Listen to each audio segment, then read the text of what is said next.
recovery in oil production here is a big leap. For nearly 3 months, production stagnated at 1.8 million barrels per day. Now there's an additional 200,000 barrels daily, bringing it up to 2 million. And that's 200,000 barrels short of Nigeria's production capacity before militants attacked pipelines and cut it out to decades low. But the government's been holding talks with Niger Delta leaders, and much of the negotiations have brought about relative calm. And that has provided time for the much-needed repair. There is a situation and a context of waiting and seeing. And so that has reduced the pressure on, the pipelines in terms of vandalization by the activities of the militants. And so that has enabled, production to increase the capacity, the output capacity to increase. Nigeria is battling to get out of a recession fueled by plummeting crude oil prices and a cut in its production capacity.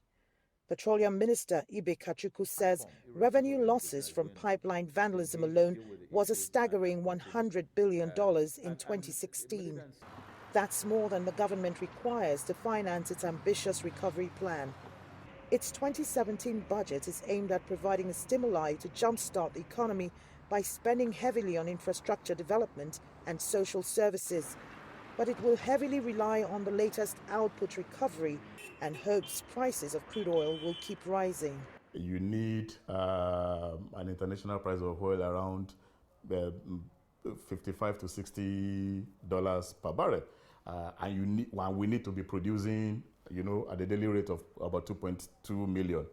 That is to actually just meet the projections for 2017. That's not going to take us out of recession. To take us out of recession will require oil prices going higher, closer to 70, 80, and then oil output and production going beyond 2.2 million. 2.2 million barrels per day is what the government really needs to better its chances of getting Nigeria out of recession.